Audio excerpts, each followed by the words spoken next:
नमस्कार। सर, आप अपना परिचय दीजिए पहले। मैं मुकेश कुमार रायजादा, यहाँ पर जिला शिक्षा एवं प्रशिक्षण संस्थान बरुआ सागर झांसी में प्राचार्य के पद पर तैनात हूँ।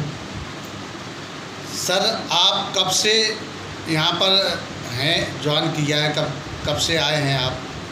यहाँ पर लगभग मुझे 2.5 साल हो रहे हैं। मैंने 6 जून सन 2018 को यहाँ पर कार्यभार ग्रहण किया था।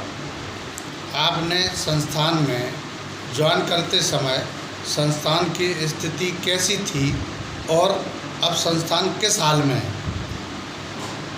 देखिए, उस समय जब मैंने कार्यभार ग्रहण किया था, लगभग यहाँ पर 600 बच्चे अध्ययनरत थे और स्टाफ के नाम पर यहाँ पर केवल 2 अध्यापक थे, जिनमें एक अध्यापक बीमारी के कारण अनवरत छुट्टी पे थे।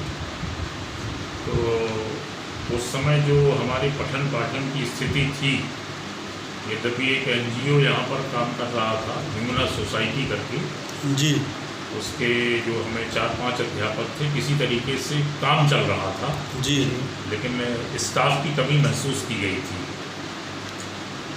और उस कमी को दूर करने के लिए शासन स्तर पर और विभाग के स्तर पर अध्यापकों की मांग की गई मेरे द्वारा और वर्तमान समय में यहाँ पर पर्याप्त संख्या में अध्यापक उपलब्ध हो गए हैं, जिससे हमारा जो पठन पाठन है उसमें अब हमें कोई समस्या नहीं। आजकल मिशन प्रेरणा जो सरकार द्वारा चलाई जा रही है संस्थान का, इसमें क्या योगदान है?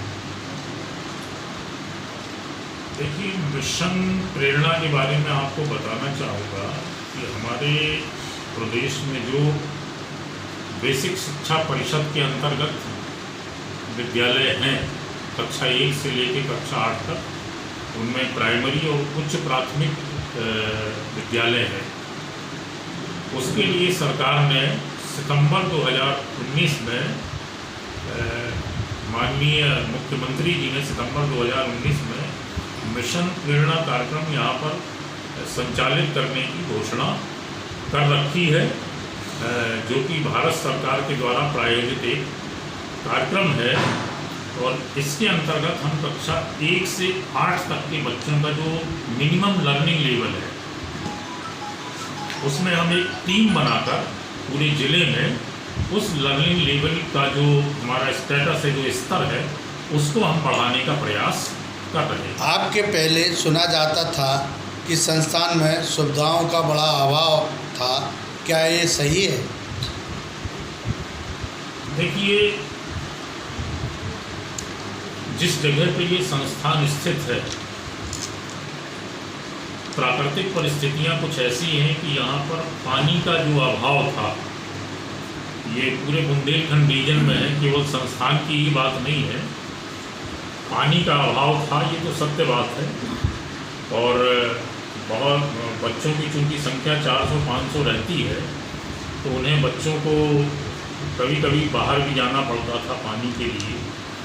टॉयलेट का कुछ अभाव था, लड़कियां यहाँ पर बहुत ज़्यादा हैं, उनके लिए टॉयलेट भी बहुत अच्छी कंडीशन में नहीं थे। लेकिन वर्तमान समय में सरकार के द्वारा हमें जो भी फंड प्राप्त हुआ है, उसमें हमने बच्चियों के लिए नए टॉयलेट और पानी के उचित प्रबंध करा दिए हैं। आपके रहते हुए मतलब कुछ उच्च काम हुए हैं संस्थान में, ऐसा हम माने? जी, और सराहनीय काम हुए हैं आपके रहते हुए। वो आप देख सकते हैं, अभी भी एक टॉयलेट हमारा बन रहा है, पीछे एक नई बिल्डिंग बन रही है और काम लगातार हो रहे हैं और हमारा जो संस्थान है वो लगातार अच्छी सुविधा युक्त, यहाँ पर अब बच्चों को किसी चीज़ की कमी नहीं है।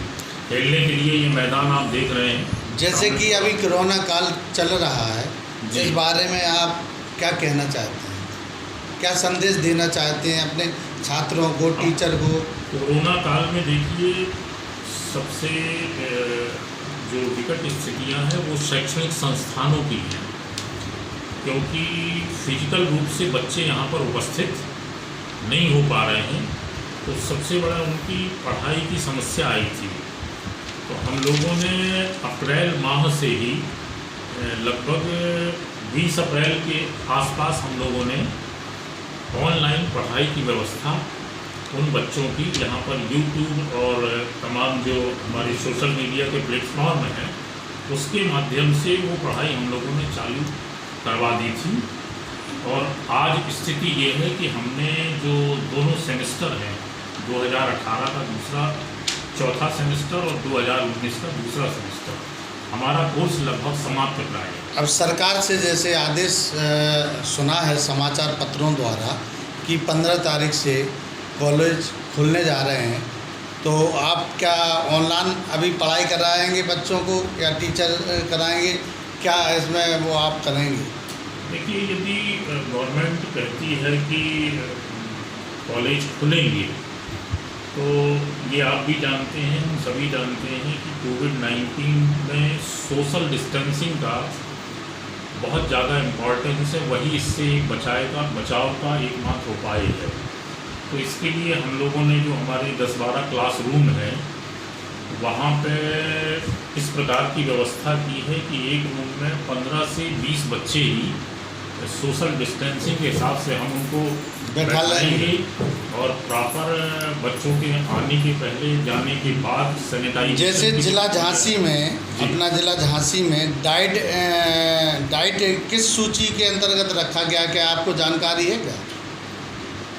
देखिए, इसमें कोई गवर्नमेंट की तरफ से ऐसी कोई रैंकिंग की व्यवस्था नहीं होती है, लेकिन सीमेट से हमारी डायरेक्टर आई थी, अपर शिक्षा निदेशक डॉक्टर सुक्ता सिंह आई थी जी, और उन्होंने प्रदेश में कई डाइटों का भ्रमण किया। तो उसके बाद उन्होंने पत्र के माध्यम से जो हम लोगों को जानकारी हुई है, वो पत्र भी है मेरे पास, तो उसमें डाइट झांसी को एक उत्कृष्ट रैंकिंग दी गई है। उन्होंने यहाँ पर बच्चों के बीच में बैठ के पठन पाठन, यहाँ की सुविधाएं, यहाँ का जो गार्डनिंग का कार्य है, योगा अभ्यास आदि है, उसको बड़ी मुक्त कंठ से उसकी सराहना की है और उन्होंने उसको लिखित भी हम लोगों के पास भेजा है, जिससे हमारा उत्साह वर्धन। शिक्षा में नवाचार और तकनीकी का प्रयोग करने के लिए संस्थान की ओर से क्या प्रयास किया जा रहा है? हाँ, शिक्षा में नवाचार और जो हमारी टेक्निकल एजुकेशन है, उसके लिए हमारे यहाँ जो ह्यूमना सोसाइटी NGO कार्यरत है, उसने हमें लगभग 20 कंप्यूटर उपलब्ध कराए हैं। इन कंप्यूटर माध्यमों की सहायता से और हमने अपने रिसोर्सेज से प्रोजेक्टर, स्क्रीन और प्रयोगशाला ऐसी तमाम सुविधाओं को रिच किया है। इसमें बच्चे ICT के माध्यम से जो हम लर्निंग देना चाहते हैं, उसको बच्चे बहुत अच्छे से सीख रहे हैं और सीखेंगे। जनपद को प्रेरक जनपद बनाए जाने के लिए आपकी क्या कार्य योजना है?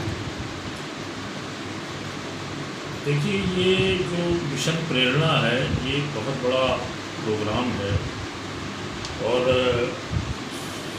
इसमें जो हम लोगों को लक्ष्य मिला है कि सन 2022 तक हमें इस जनपद को प्रेरक बनाना है।